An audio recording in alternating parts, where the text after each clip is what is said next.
Den 30. oktober 2015, der skulle jeg sættes i gang på sygehuset, fordi jeg var gået 14 dage over. Og når jeg tænker tilbage, så tænker jeg bare på en dag, der var kaos. Der var travlt. Der blev forsøgt med sugekop, der blev klippet. Jeg endte i akut kejsersnit. Og alligevel så husker jeg dagen som om, det var jo også det lykkeligste tidspunkt i mit liv.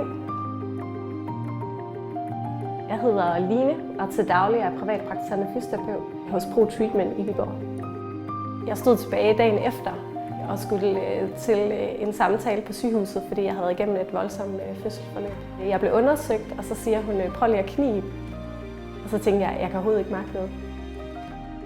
I mit arbejde som gynopsfysioterapeut, der ser jeg både mænd og kvinder. De her kvinder, de kommer tit med spørgsmål, såsom, kan jeg nogensinde have sex igen? Kan jeg nogensinde komme til at løbe igen? Altså nogle af de ting, de elsker allermest, og som de kan være enormt bekymrede for, om de kan komme til igen.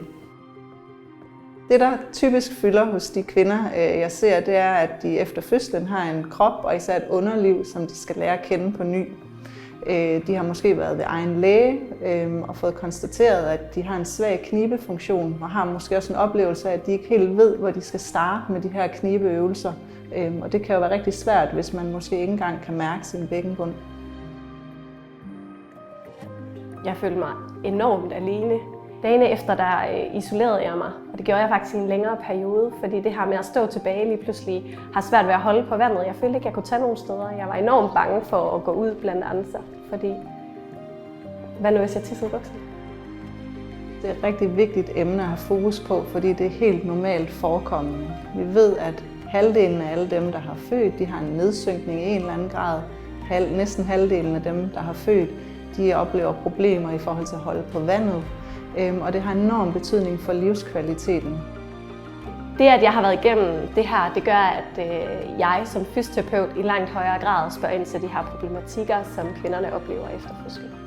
Jeg står rigtig tit med nogle kvinder, der kommer ind med nogle biomekaniske problematikker, for det er meget sjovt at se, hvordan kvinder efter fødsel først søger lægehjælp, hvis de f.eks. har ondt i ryggen, ondt i hofterne, ondt i bækkenledning. Så kommer de ind til mig, og så kan jeg henvise til mine kollegaer, som er gynopsfysioterapeuter. I forhold til behandlingen, der går vi ind og kigger på, hvordan er funktionen af bækkenbunden. Mange kommer jo måske og har fået en besked om, at de har et svagt knib. Men rigtig tit, så kan det handle om en spændt bækkenbund.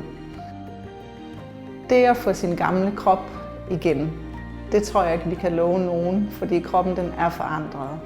Men det vi vil prøve at hjælpe kvinderne med, det er at få en krop igen, som de bliver glade for, og som de mærker er stærk, og som kan klare de ting i hverdagen, som de gerne vil.